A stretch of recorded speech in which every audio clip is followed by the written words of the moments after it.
추석 연휴가 시작되었습니다. 오늘 예배하러 오신 우리 모든 성도님들 가정 위에 하나님의 풍성한 은혜가 넘치기를 바라고, 또 지금 고향으로 부모님 뵈러, 형제 자매들 친지들 뵈러 멀리 떠나 계신 분도 계실 텐데 아마 어쩌면 온라인으로 예배 함께 하면서 이 말씀을 듣고 계실지도 모르겠습니다. 어디에 있든지 하나님의 은혜가 그곳에 가득하기를 축복합니다. 그리고 이렇게 보니까 추석 연휴인데도 우리 성도님들 중에 쉬지 못하고 오히려 지금 더 바쁘게 일하셔야 하는 분들도 많이 계시더라고요. 몸은 많이 바쁘고 또 힘드시겠지만 그래도 그 마음만큼은, 그 영혼만큼은 하나님이 주시는 안식으로, 위로로 평안하고 회복을 얻는 이 추석 복된 명절 절기가 되기를 주님 이름으로 축복합니다. 오늘 말씀 제목 한번 따라 하실까요? 말 한마디가 천국과 지옥을 가릅니다.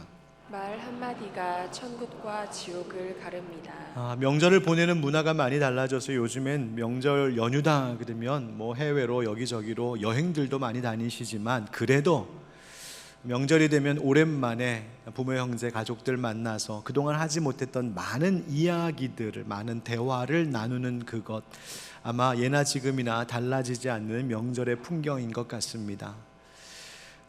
추석 명절에 한 며느리가 시골에 있는 시댁을 가게 되었습니다. 여느 해와 다름없이 그곳에서 명절 보낼 때에 음식 차리느라, 가족과 친지들 대접하랴 몸도 마음도 많이 이제 지쳐가고 있었습니다. 명절이 쉽지 않죠. 그런데 올해도 시어머니께서는 잔소리가 많으셨습니다. 이건 이렇게 해라, 저건 그렇게 하면 안 된다 등등 계속해서 말씀을 하시는 거예요. 가만히 보니까 남편이 좀 와서 거들어주면서 힘도 주고 위로도 해주고 좀 그러면 좋겠는데, 남편은 먹고 마시고 노느라 정신이 없습니다. 슬슬 며느리 안에서 승질이 올라오기 시작했습니다. 그러다가 한번 툭 내뱉은 말이 서로에게 또 공격이 되어서 남편과 아내가 말다툼하기 시작했습니다. 따뜻한 말로 좀 위로하고 격려해 줘도 모자를 판에 지금 남편의 말 한마디 한마디가 너무 마음을 힘들게 하고, 이 며느리도 대받아치며 나쁜 말로, 공격적인 말로 그렇게 지금 분위기가 안 좋아졌습니다.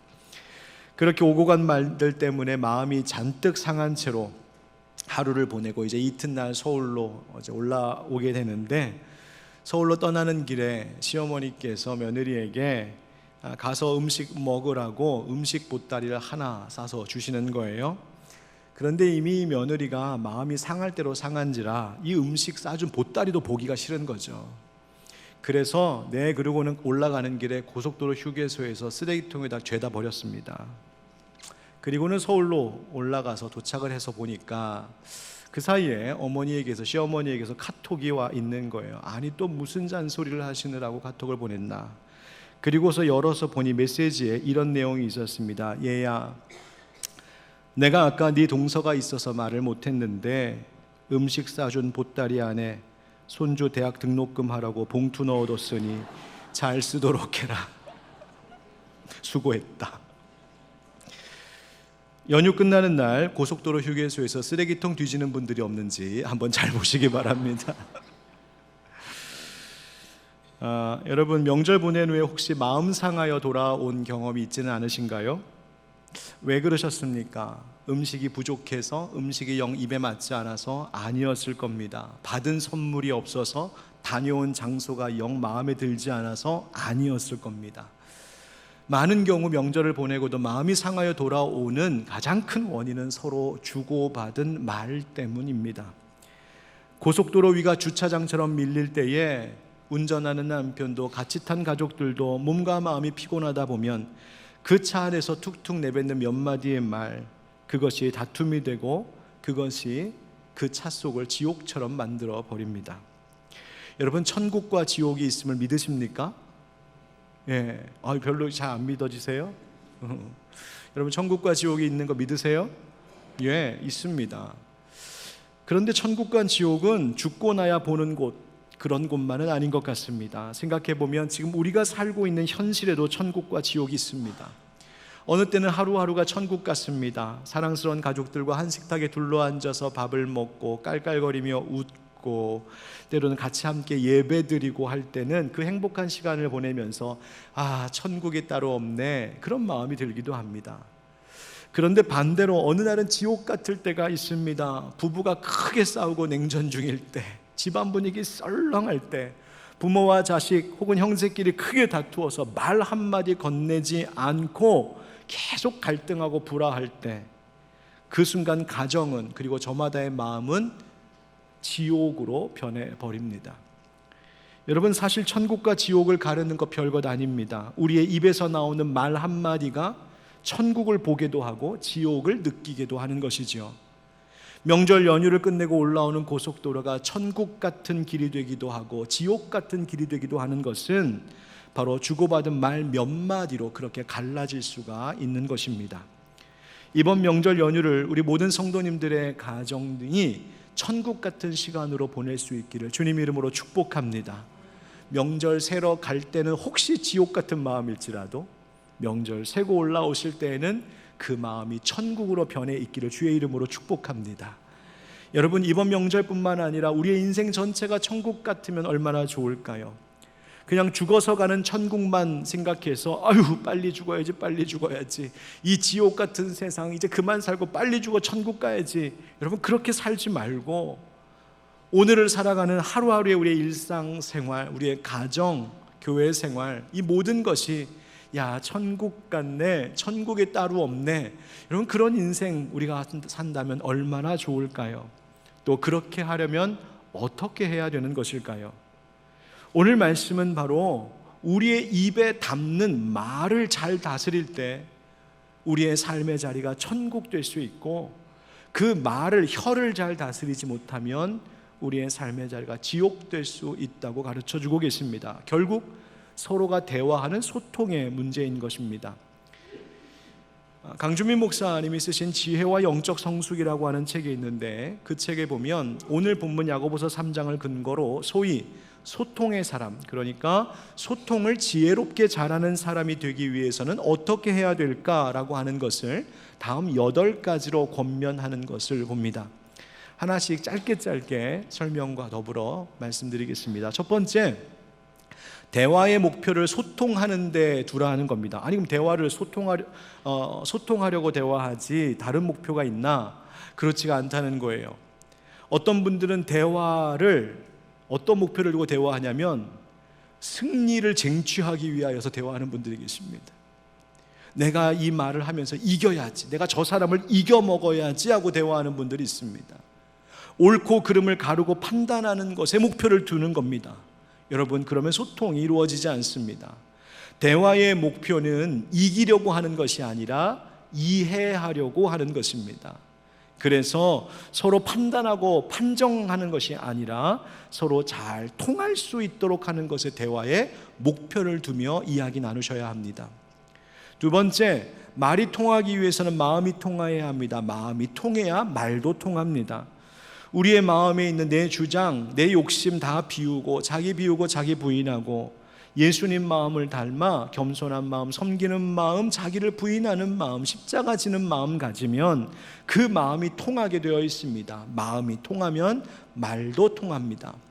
세 번째, 소통하려면 경청해야 한다 하죠. 야고보서 1장에도 나오는 것처럼 듣기는 속히 하고 말하기는 더디하라 하신 것처럼 잘 들어야 소통이 가능합니다. 여러분, 가끔 대화하다 보면 서로 말할 때가 있습니다. 도대체 대화를 어떻게 하시는 건가 싶을 때 있어요. 여러분, 상대가 말할 때 말을 끊지 말고 말을 막지 말고 그 말을 끝까지 들어주셔야 합니다. 이 악물고 들어주셔야 합니다. 그래야 대화가 이루어집니다. 네 번째, 소통하려면 상대방의 언어로 대화하는 기술을 익히라고 권면합니다. 여러분, 우리가 다 똑같은 한국말 하는 것 같지만 서로 못 알아들을 때 있습니다. 나는 알아듣게 말한다고 했는데 상대는 전혀 다르게 오해하거나 못 알아들을 때가 있습니다. 왜? 서로의 배경이 다르기 때문입니다. 경험과 성향이 다르기 때문이에요. 남녀의 심리적 차이가 있기 때문입니다. 그래서 같은 한국말 하는 것 같지만 서로 다른 언어를 쓰고 있습니다. 여러분, 그러면 어떻게 해야 될까? 그냥 내 편한 대로, 내 방식대로, 내가 알아듣기 좋은 대로 말하면 될까? 아닙니다. 상대방이 편한 대로, 상대방이 알아들을 수 있도록 상대방의 언어 방식으로 표현해야 소통이 가능해집니다. 다섯 번째, 소통 잘하려면 진실하게 사과하는 법을 배워야 한다 이야기합니다. 여러분, 어떤 일로 인해서 다투거나 좀 문제가 있어서 서로 관계가 불편할 때 먼저 내가 잘못한 것이 없는가 깊이 돌아봐야 합니다. 그리고 생각나거든 진심으로 사과해야 됩니다. 보통 부부끼리 이렇게 싸웠을 때에 남편들이 이 불편한 상황을 못 견디거든요. 일단은 밥이 제대로 안 나오니까. 그래서 빨리 이 사태를 해결하려고 대충 미안해 그러고 갑니다. 그러면 아내들께서 꼭 하시는 말씀이 있죠. 뭐가 미안한지 1부터 10까지 한번 정리해서 말해봐. 아무것도 몰라요. 남편들 대답이 안 나옵니다. 그럼 잘 모르겠는데, 그러면 아무것도 모르면서 뭐가 미안하대. 다시 계속 다람쥐 쳇바퀴 돌듯이 대화가 돌죠. 여러분, 대화 가운데 꼭 필요한 것이 뭐냐면 내가 뭘 잘못했는지 깊이 돌아보고 사과하는 거야. 진심으로 사과하는 것이고, 그 다음에 상대는 그 진심 어린 사과를 진심으로 받아주는 것입니다. 그래서 대화의 물꼬가 다시 튀어져야 하는 것이에요. 여섯 번째, 소통을 잘하려면 자기 내면과의 대화가 중요하다. 무슨 말인가? 내 마음이 진짜 뭔지를 잘 알아야 됩니다. 내가 뭘 진짜 원하고 있지? 내가 지금 왜 기분이 나쁘지? 내가 상대에게 진짜 원하는 것이 뭐지? 나의 내면을 잘 알고 정직해야 됩니다. 나의 내면을 잘 다스려야 소통이 가능합니다. 일곱 번째, 소통 잘하려면 자신을 변화시켰던 적합한 언어를 사용하라 합니다. 무슨 말이냐면, 여러분, 어린아이들이 말을 배우잖아요. 그런데 어린아이들만 말을 배우는 것이 아니라 어른들도 말을 계속해서 배워야 됩니다. 어떤 말이 아름다운 말인지, 어떤 말이 지혜롭고 슬기로운 말인지, 어떤 말이 상대를 위로하고 기쁨을 줄 수 있는 말인지, 반대로 어떤 말이 상대의 마음을 상하게 하고 불편하게 하는지 우리는 말을 배워야 합니다. 그러면서 나에게 감동이 되었던 말, 나를 기분 좋게 했던 말, 나를 격려했던 말, 아름답게 다가왔던 그 언어들을 잘 배워야 합니다. 여러분, 그래서 성경의 말씀을 아는 것이 그토록 중요합니다. 하나님의 말씀 속에 아름다운 말들이 많거든요. 그 아름다운 말 배우는 것이죠. 좋은 책을 가까이 하는 것도 그래서 중요합니다. 여러분, 세상의 각종 미디어에서 쏟아져 나오는 거친 말들, 바보 같고 미련한 어리석은 말들, 악한 말들, 여러분, 은연중에 그런 거 자꾸 배우지 마시고 하나님의 말씀 속에 있는 좋은 책과 좋은 경험 가운데 있는 아름다운 말들을 배워갈 수 있기를 간절히 바랍니다. 여덟 번째, 소통 잘하기 위해서는 축복의 언어를 사용하라는 거예요. 여러분, 누구에게든 축복하십시오. 복을 빌면 그 복이 결국 나에게 이어 돌아오게 되어 있습니다. 그래서 감사합니다, 고맙습니다, 잘하고 계십니다, 잘 될 겁니다, 걱정하지 마세요, 하나님이 당신을 사랑하십니다. 우리 지난주에 배웠던 것처럼 당신은 소중하고 가치 있는 사람입니다. 여러분, 그 귀한 말로 축복하십시오. 바로 이 이야기들을 권면하고 있어요. 이 권면들, 이 8가지 이야기의 문장들을 가만히 곱씹어 생각해 보면, 진짜 마음에 새겨두고 이렇게 했으면, 이렇게 소통하면 참 유익하겠다 생각이 듭니다. 그러면 이러한 소통이 가능해지려면 무엇이 있어야 될까? 오늘 말씀이 우리에게 가르쳐주는 것이 있습니다. 이러한 지혜로운 소통의 사람이 되려면 먼저 알아야 할 것이 있습니다. 한번 따라 하실까요? 말은 힘이 있습니다. 말은 힘이 있습니다. 말에 힘이 있다는 것, 말에 큰 위력이 있다는 것을 우리는 명심해야 됩니다. 이 점을 잘 알고 있는 것 같은데, 모르는 것 아닌데, 우리가 말하는 것을 스스로도 보면 너무나 자주 이 사실을 까맣게 잊고 말하는 것처럼 그렇게 대화할 때가 있습니다. 야고보서 3장 말씀을 보면 말이 가진 힘이 어떤 것인지를 2가지 비유로 설명합니다. 첫째는 말을 다스린다, 우리의 혀를 다스리는 것은 사람이 타는 말을 다스리는 것과 같다. 여러분, 사람이 타는 말에 입에다가 재갈을 물리죠. 왜 물립니까? 그냥 입 막으려고? 말 못하게 하려고? 먹지 못하게 하려고? 아닙니다. 그 달리는 말에 입에 재갈을 물리는 이유는 그 말의 모든 행동을 제어하기 위해서입니다. 마찬가지로 우리의 혀를 제어한다는 것은 단지 입 막는 게 아니라 바로 내가 내 입을 잘 다스릴 때 나의 모든 행실을 다스릴 수 있게 된다는 말입니다.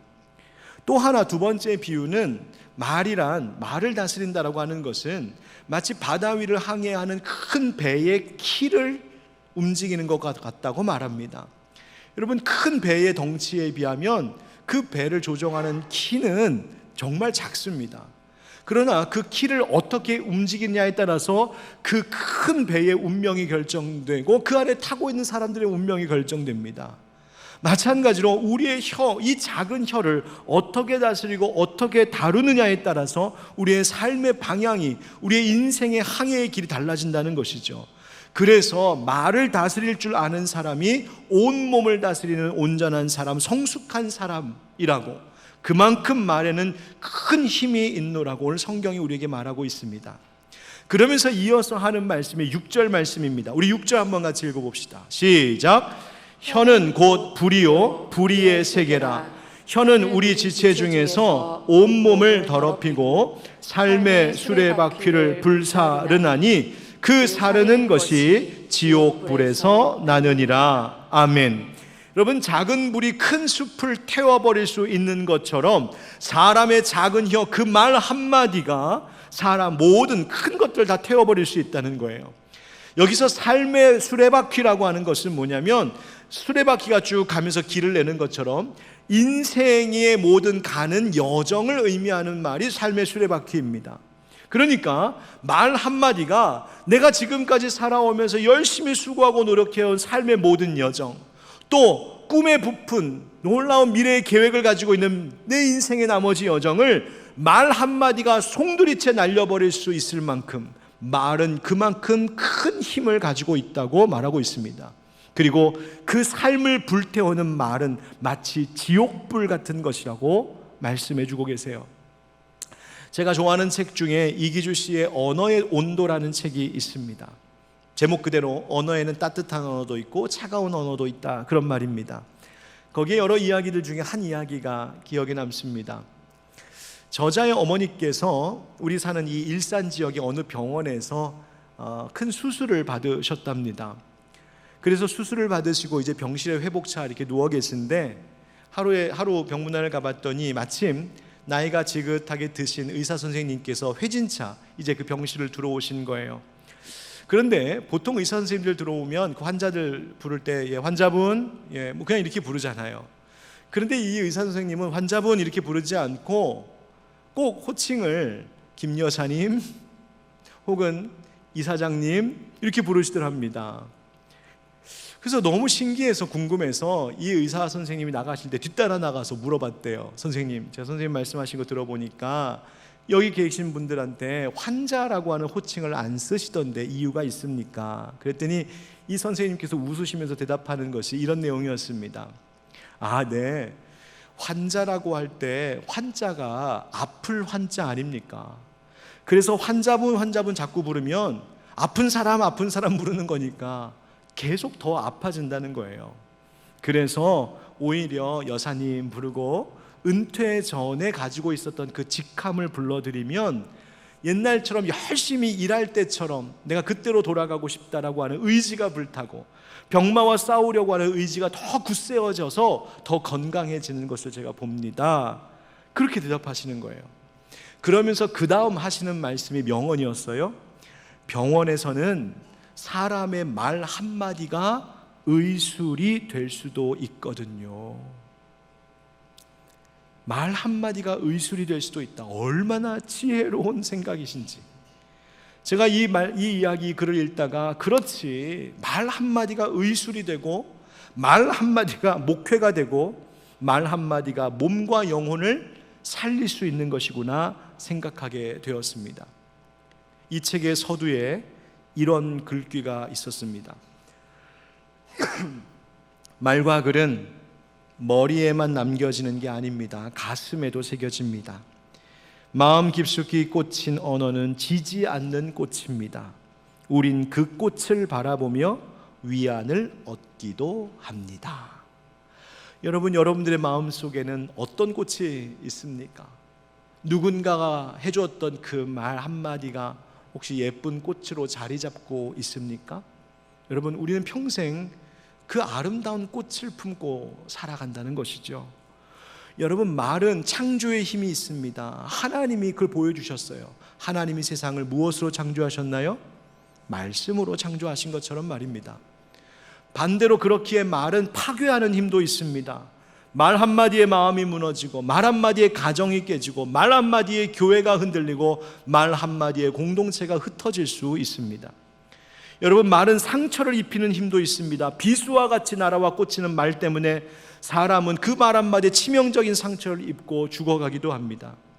저는 가끔 교회의 성도들 가운데에 무심코 내뱉은 말 한마디에, 심지어 상대를 위해서 한다고 한 그 말 한마디에 상처를 입기도 하고 관계가 어려워지고 교회를 떠나기도 하는 분들을 볼 때면 목회자로서 참 안타깝고 마음이 아픕니다. 여러분, 우리가 무심코 생각 없이 던진 그 몇 마디, 내가 누군가에게 했던 그 말이 그 사람의 마음을 무너뜨리고 그들의 신앙생활, 영적인 생활까지도 곤고하게 만들 수 있다는 사실을 우리 명심해야 됩니다. 반대로 이 말 한마디로 상처를 고칠 수 있는 그런 힘도 얻을 수 있습니다. 말에 힘이 있어서 말은 의술이 되기도 하고 목회가 될 수 있는 겁니다. 사랑하는 성도 여러분, 사람 살리는 말, 생명 살리는 말 하는 우리가 되기를 주의 이름으로 축복합니다. 예수님의 말씀은요, 상처를 치료하는 말씀이었고요, 생명 살리는 말씀이었죠. 상처 주는 말, 죽이는 말, 파괴하는 말 버리고 선하고 아름다운 말, 긍정과 축복의 말을 하는 우리가 되십시다. 에베소서 4장 29절 말씀 우리 한번 같이 읽어보겠습니다. 시작. 무릇 더러운 말은 너희 입 밖에도 내지 말고 오직 덕을 세우는 데 소용되는 대로 선한 말을 하여 듣는 자들에게 은혜를 끼치게 하라. 아멘. 선한 말을 해서 듣는 모든 이들에게 덕을 세우고 은혜를 끼치게 하라. 여러분, 말의 힘이 얼마나 큰 것인지, 그것이 칼과 같아서 사람을 살리는 도구가 되기도 하고 죽이기도 하는 도구가 될 수 있다는 사실을 다시 한번 명심하여서 우리의 입술이 예수님 닮은 입술 되기를 주님의 이름으로 축복합니다. 두 번째 따라합시다. 말은 사람의 속에서 나오는 것입니다. 말은 사람의 속에서 나오는 것입니다. 오늘 본문 중에 야고보 사도는 우리가 얼마나 모순적인 모습으로 살아가고 있는지를 고발하는데요, 7절부터 12절을 제가 한번 빠르게 읽어보겠습니다. 여러 종류의 짐승과 새와 벌레와 바다의 생물은 다 사람이 길들일 수 있고 길들여 왔거니와 혀는 능히 길들일 사람이 없나니 쉬지 아니하는 악이요 죽이는 독이 가득한 것이라. 이것으로 우리가 주 아버지를 찬송하고 또 이것으로 하나님의 형상대로 지음을 받은 사람을 저주하나니 한 입에서 찬송과 저주가 나오는도다. 내 형제들아, 이것이 마땅하지 아니하니라. 샘이 한 구멍으로 어찌 단물과 쓴물을 내겠느냐? 내 형제들아, 어찌 무화과 나무가 감람 열매를, 포도나무가 무화과를 맺겠느냐? 이와 같이 짠물이 단물을 내지 못하느니라. 아멘. 여러분, 혀가 얼마나 악하게 쓰일 수 있는지, 얼마나 무서운 영향력을 미치는지, 혀는 쉬지 않는 악이 될 수 있다는 것입니다. 죽이는 독이 가득할 수 있다는 겁니다. 그런데 이 혀라는 것이 다스리고 길들이기가 참 어렵다고 말씀해 주고 계시죠. 정말 그런 것 같습니다. 우리가 살고 있는 이 사회가 갈수록 정말 이 사회에 쏟아져 나오는 말들을 보면 이 사회에 이렇게 계속 가도 되나 싶은 일들이 많이 있습니다. 여러 미디어들이 개발되고 사용되면서 그만큼 많은 말들, 특별히 악한 말들, 오염된 말들이 쏟아져 나옵니다. 표현의 자유라고 하는 미명 아래 그냥 아무 말이나 짓거리듯 내뱉는 일들도 많습니다. 결코 아름답지 않은 말들을 쏟아냅니다. 말만 아니라 글도 그렇습니다. 무심코 인터넷에 SNS에 올린 글에 누군가는 큰 상처를 입고 충격과 공포를 느끼고 심지어 정신적인 심리적인 병을 얻기도 해서 스스로 목숨을 끊는 일도 있습니다. 절제하지 않은 말, 거짓된 말, 부풀린 말, 근거 없는 말, 무차별적으로 공격하고 상처 주는 말, 자기의 카타르시스를 위하여서 그저 마구 쏟아놓는 말, 나의 이익, 나의 유익만을 위하여서 말하는 이기적인 말, 온갖 욕설과 저주의 말들이 바로 그런 것입니다. 야고보 사도는 우리의 혀가 쉬지 않는 악이 된다, 죽이는 독이 가득할 수 있다고 말하지만 요즘은 우리의 엄지손가락이 그렇게 쉬지 않는 악, 독이 가득한 것이 될 수 있다는 이야기입니다. 여러분, 문제는 우리 그리스도인들은 과연 어떠한가 하는 것이지요. 하나님의 형상대로 지음받은 우리인데 예수 그리스도를 믿는 그리스도인들조차도 한 입에서 찬송과 저주가 나오고 한 손에서 찬송과 저주의 글이 함께 나오는 이 모순적인 모습, 우리 가운데 있지는 않습니까? 한 입에서 찬송과 저주가 나올 수 없고, 한 샘에서 단물과 쓴물이 나올 수 없고, 한 나무에서 다른 열매가 서로 맺힐 수 없는 것인데 어떻게 우리에게는 이런 모습이 있는 것일까요? 여러분, 하나님의 이 말씀 속에서 우리가 중요하게 주목해야 될 부분이 있습니다. 그게 뭐냐면 말은 그냥 말로만 존재하지 않는다는 겁니다. 말이 있다는 것은 그 말이 시작된 근원이 있음을 성경이 가르쳐주고 있어요. 여러분, 단물이든 쓴물이든 그런 물이 나왔다라고 하는 것은 그 물이 나올 만한 샘이, 그 샘 근원이 있었다는 말이죠. 무화과 열매이든 포도나무 열매이든 그 열매가 맺어졌다는 것은 그 열매가 맺힐 만한 나무가 있었다는 이야기입니다. 바로 우리의 말은 우리의 마음이라고 하는 근원에서 나왔다는 것입니다. 앞서 소개했던 언어의 온도라고 하는 책을 쓴 저자, 동일한 저자가 쓴 또 다른 책 하나가 있는데 그 제목이 말의 품격이라고 하는 책입니다. 이 저자가 한 번은 뜨거운 여름날 너무 더워서 작은 아담한 카페에 들어갔답니다. 근데 들어가서 커피를 시키려고 이렇게 보니까 자기 앞에 먼저 와 있는 손님이 있는데 한 40대 초반쯤 되는 남성이었다는 거예요. 이 남자가 커피 하나 주세요 그랬습니다. 그러자 직원이 친절하게 고객님, 차가운 커피를 드릴까요? 따뜻한 뜨거운 커피를 드릴까요? 이렇게 물어봤어요. 매우 정상적인 대화죠. 그런데 이 남자의 반응이 비상식적이었답니다. 갑자기 인상을 쓰면서 소리를 버럭 지릅니다. 아니 이 사람아, 당연히 아이스 커피지. 당신 같으면 이 더운 날 땀 뻘뻘 흘리면서 그 징글맞게 그 뜨거운 커피 마시겠어? 아유, 이런 좀 실감이 났습니까?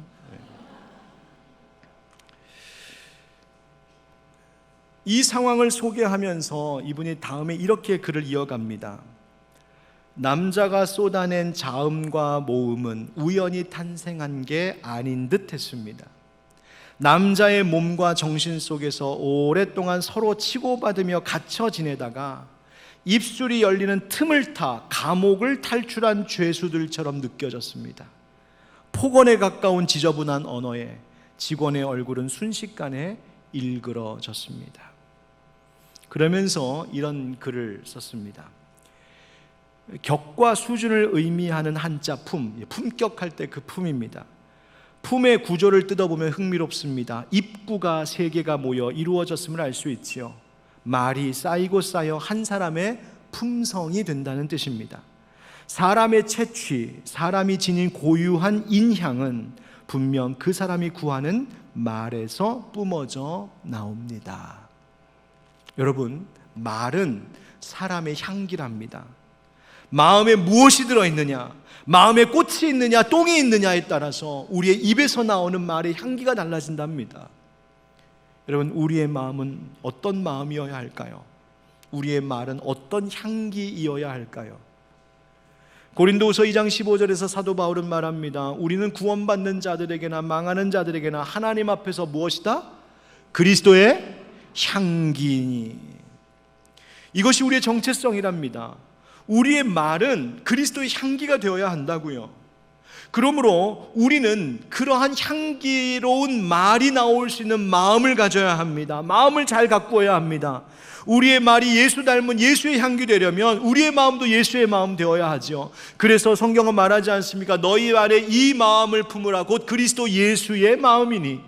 그 그리스도 예수의 마음이 무엇입니까? 겸손한 마음입니다. 사랑의 마음입니다. 섬김의 마음입니다. 자기를 비우고 부인하는 마음입니다.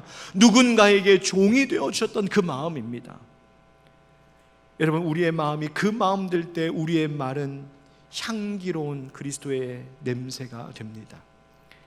여러분, 바로 그렇게 되기 위하여 우리가 말씀으로 기도로 거룩해져 가야 하는 것이죠. 사랑하는 성도 여러분, 오늘도 우리의 마음이 예수님의 마음 닮아가도록 말씀과 기도로 날마다 우리를 훈련하여 우리의 말이 예수님 향기 좋은 냄새 나는 그런 말의 사람들 되시기를 주님의 이름으로 축복합니다. 세 번째 따라 합시다. 말에 지혜가 있기를 구해야 합니다. 말에 지혜가 있기를 구해야 합니다. 그럼 제가 오늘 본문을 12절 단락에서 딱 끊지 않고 13절부터 18절까지 다 같이 보도록 정했습니다. 여러분 개인적으로 또 목장 안에서 한번 나누실 때는 이 야고보서 3장 전체를 같이 읽으시면 좋겠는데요, 13절부터 시작되는 단락에는 아마 여러분 성경에도 소제목으로 이렇게 써 있을 겁니다. 위로부터 난 지혜. 다시 말하면 하늘로부터 임하는 지혜에 대한 내용을 말하고 있는 것이 13절부터의 말씀입니다. 그래서 그 앞에 12절까지 말과 혀에 대해서 말하고 있는 말씀의 주제와 다른 주제가 시작되는 것이 아닌가 싶지만 이 말씀을 곰곰이 묵상해 보면 전혀 그렇지가 않음을 깨닫게 됩니다. 오히려 말에 지혜가 있어야 함을 강조하는 것이 13절 이하의 말씀이에요. 13절부터의 말씀입니다. 너희 중에 지혜와 총명이 있는 자가 누구냐? 그는 선행으로 말미암아 지혜의 온유함으로 그 행함을 보일지니라. 그러나 너희 마음속에 독한 시기와 다툼이 있으면 자랑하지 말라. 진리를 거슬러 거짓말하지 말라. 이러한 지혜는 위로부터 내려온 것이 아니요 땅 위의 것이요 정욕의 것이요 귀신의 것이니 시기와 다툼이 있는 곳에는 혼란과 모든 악한 일이 있음이라. 아멘. 무서운 이야기입니다. 여러분, 말은 마음에서 나온다고 하셨죠. 그렇다면 우리의 마음과 생각이 지혜로워야 한다는 것입니다. 말은 단지 소리의 파장이 아닙니다. 이것은 우리의 행실이고 되는 것입니다. 그래서 성경이 강력하게 경고하는 거예요. 너희의 마음속에 시기, 다툼, 자랑 이런 것 두지 말라고요. 진리를 거스르는 거짓말하지 말라고요. 왜? 이와 같은 것은 땅의 것이다. 땅에서 얻은 지혜다. 그것은 정욕의 것이요 귀신의 것이어서 혼란과 악한 일을 초래한다고 경고하고 있습니다. 정말 그렇지 않습니까? 여러분, 이 사회에 돌아가고 있는 모습을 보면 그렇지 않습니까? 여러분, 어떻게 해야 될까요? 그래서 성경은 우리에게 이야기합니다. 주님 말씀하십니다. 17절 18절 우리 같이 읽어볼까요? 시작. 오직 위로부터 난 지혜는 첫째 성결하고 다음에 화평하고 관용하고 양순하며 긍휼과 선한 열매가 가득하고 편견과 거짓이 없나니 화평하게 하는 자들은 화평으로 심어 의의 열매를 거두느니라. 아멘.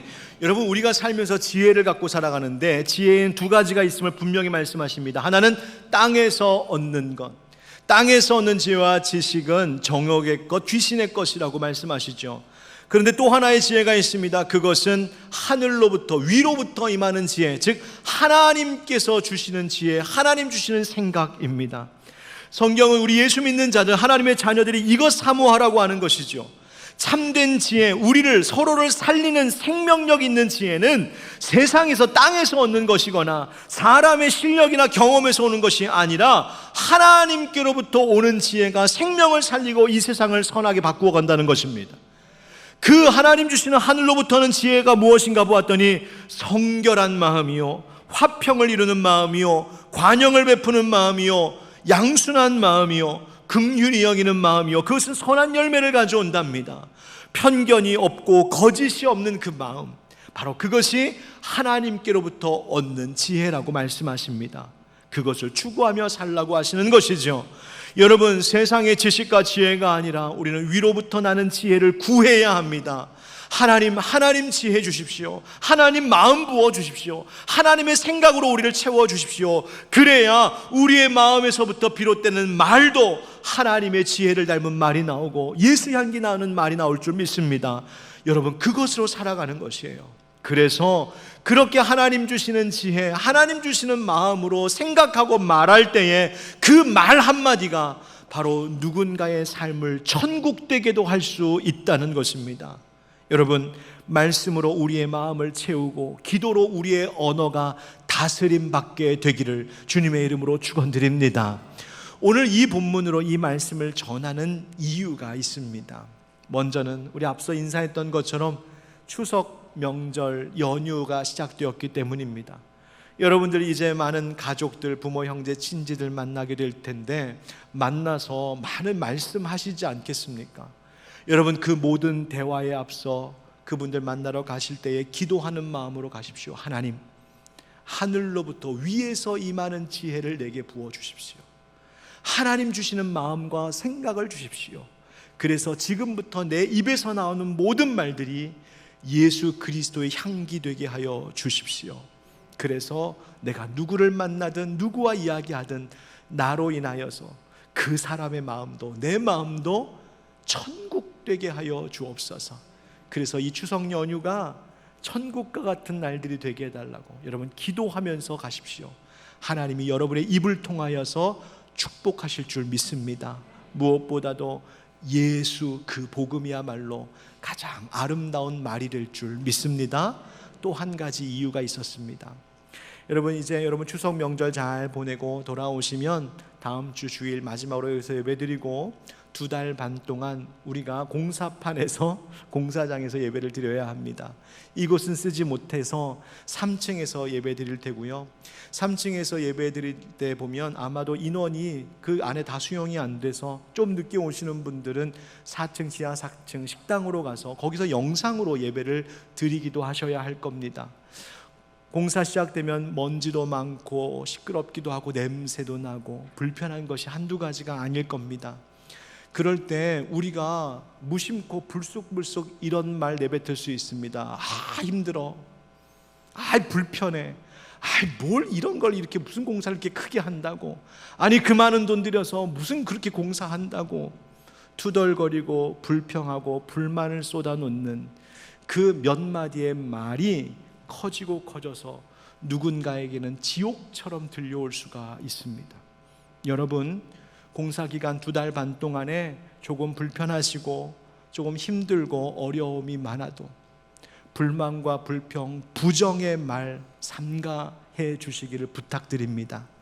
대신 긍정의 말, 소망의 말, 믿음의 말, 비전의 말, 축복의 말을 하십시오. 하나님이 우리 교회를 축복하셔서 예배당도 이렇게 공사할 수 있을 만큼 하나님이 키워주셨구나. 우리 성도들 얼마나 헌신적이고 아름다운지 솔선수범해서 기도하고 솔선수범해서 하나님 앞에 예물 드려서 그걸로 우리가 이렇게 예배 드릴 수 있는 처소를 새롭게 단장하는구나. 이 공사 끝나면 우리 조금 불편하지만 서로 참으면서 공사 끝나면 더 좋은 곳에서 아름다운 곳에서 하나님 앞에 영광 돌릴 수 있겠구나. 오히려 좁은 자리에서 따닥따닥 붙어서 예배드리니까 더 가까워지고 더 사랑스럽네. 여러분 좋은 말들이 얼마나 많지 않습니까? 수고하는 분들에게, 교회의 이 일을 맡은 분들에게 조금이라도 위로의 말, 격려의 말도 해주십시오. 그러면 그 작은 말 한마디가 서로에게 천국이 되어 돌아오고 마침내 우리 다시 모였을 때에 천국의 기쁨 속에 예배할 수 있게 될 줄 믿습니다. 여러분 우리의 말이 천국을 이루는 말 되기를 주의 이름으로 축복합니다. 오늘 이 기도시를 읽어드리는 것으로 말씀을 마치겠습니다. 말을 위한 기도.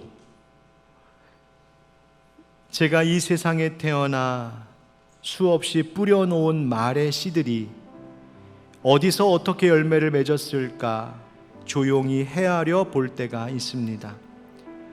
무심코 뿌린 말의 씨라도 그 어디선가 뿌리를 내렸을지 모른다고 생각하면 왠지 두렵습니다. 덜어는 허공으로 사라지고 덜어는 다른 이의 가슴 속에서 좋은 열매를 또는 언짢은 열매를 맺기도 했을 언어의 나무. 하나의 말을 잘 탄생시키기 위하여 먼저 잘 침묵하는 지혜를 깨치게 하소서.